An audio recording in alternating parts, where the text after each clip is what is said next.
We all know that you have to vent your roof, or do you?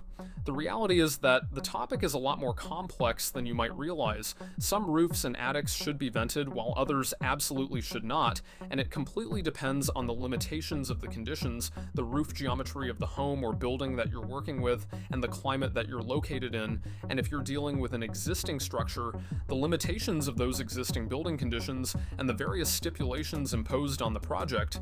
In this video, we're talking about roof assemblies and attics, whether you should design a vented assembly or an unvented assembly, and how to make those determinations based on all of the factors that we just discussed. Let's get into it.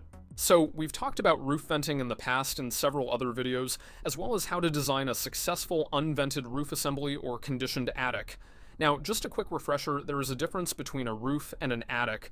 A roof refers to the buildup of assembly components like the sheathing, insulation, the underlayment, and the roof covering, whereas an attic specifically refers to the physical space between the interior ceiling and the roof assembly or structure created by the trusses or the rafters. You can have a vented attic, which is outside of the conditioned space, or you can have a conditioned attic, which is part of the conditioned living space and kept at the same interior temperatures and relative humidity conditions. But you can also have a conditioned attic with a vented roof, or a conditioned attic with an unvented roof with a vented roof covering, which is what we sometimes refer to as an overroof.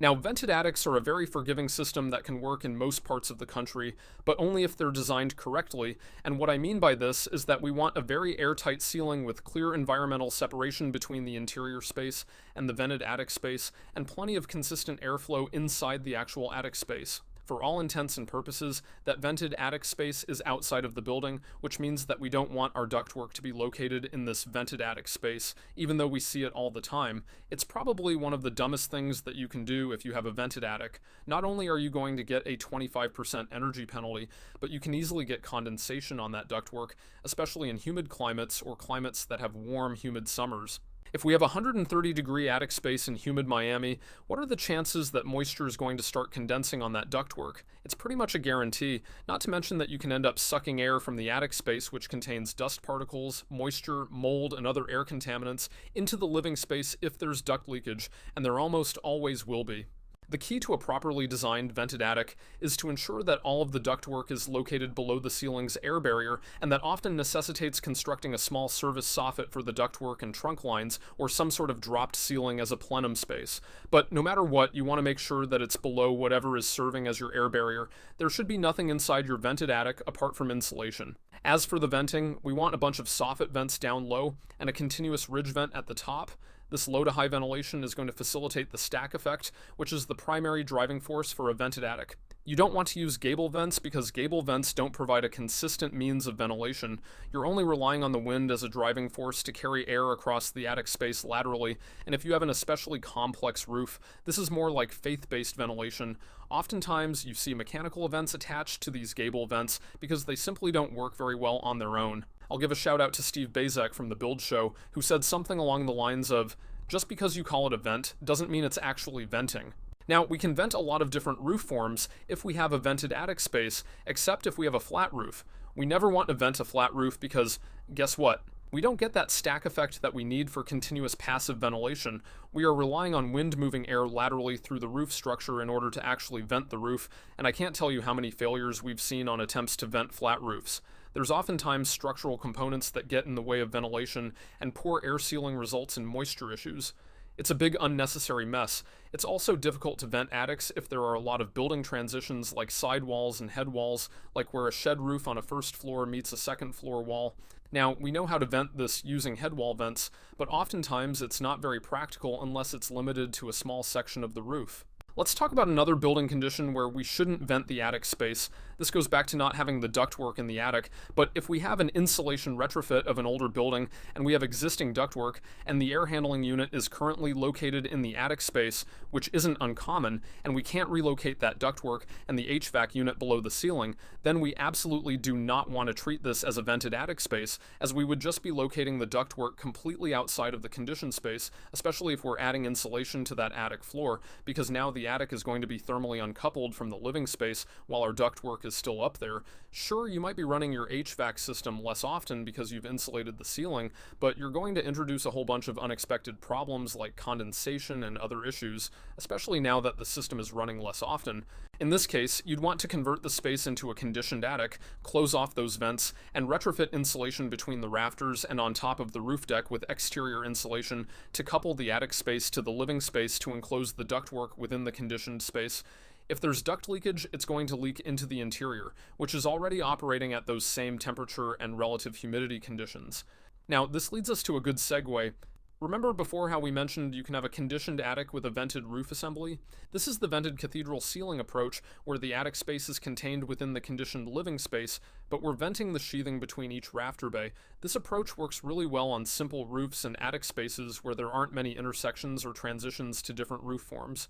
We actually have a whole video about this strategy, which you can go and watch up here.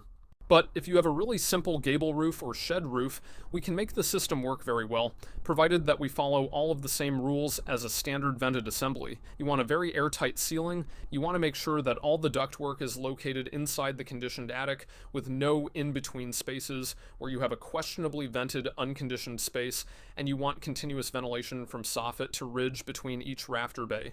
That's the key. The problem is that once we introduce valleys and hips and dormers into the roof, we have areas of that roof that are completely cut off from airflow. And we need that consistent airflow between each rafter bay to prevent the buildup of moisture, otherwise we can see those areas rot out.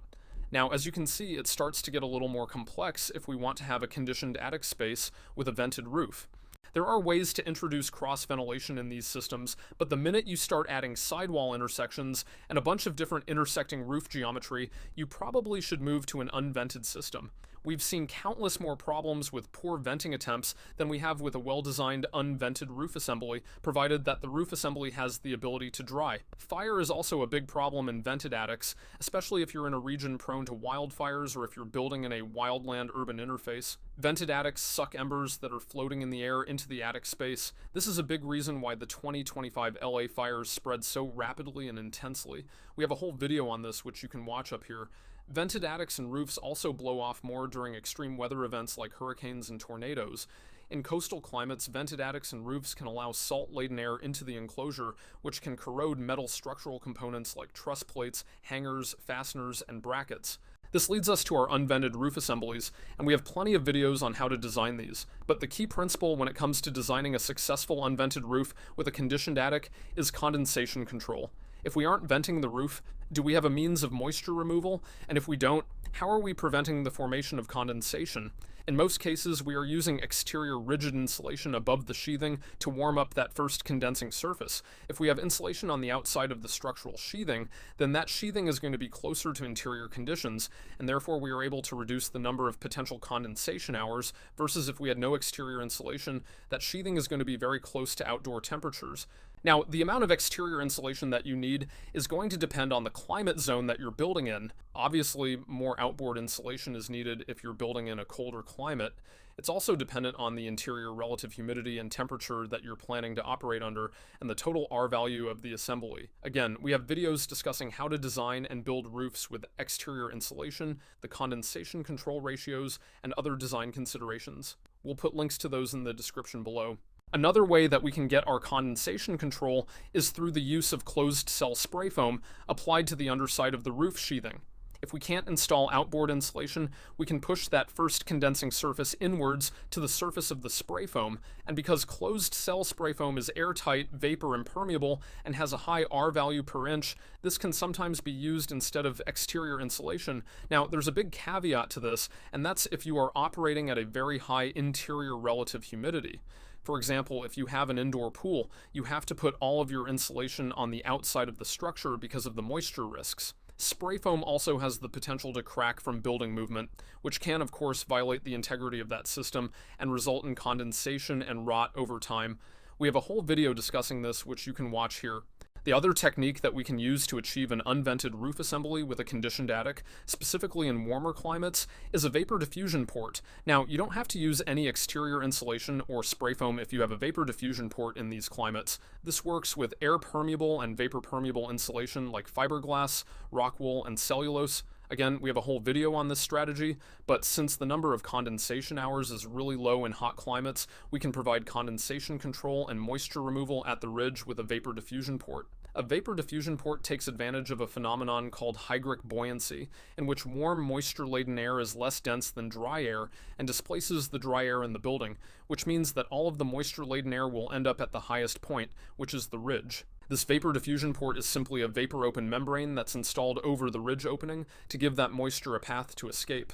When it comes to designing any unvented roof assembly, we need to consider the ability of the roof sheathing to dry out if it gets wet. This mostly applies to roofs with exterior insulation and spray foam.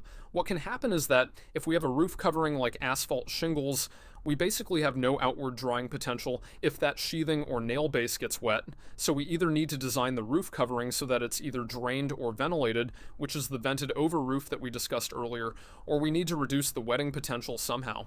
Now, this topic is extremely nuanced, and there's not enough time in a single video to discuss the various design considerations when it comes to this stuff, but I will leave you with this. If you're using exterior insulation or spray foam, it's a really good idea to have a roof covering that you can install over furring strips or some sort of drainage mat like cedar breather in combination with a vapor permeable underlayment.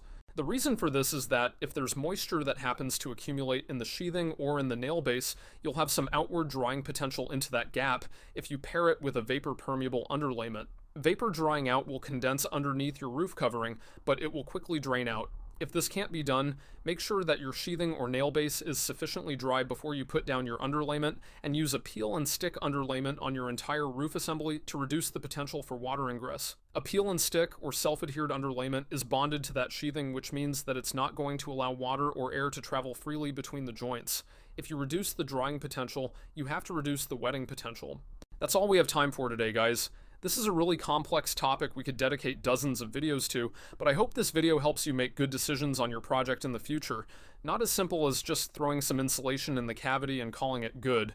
We consult on this stuff routinely, and unfortunately about 80% of what we currently consult on are moisture failures and remediations, and they are not cheap to fix.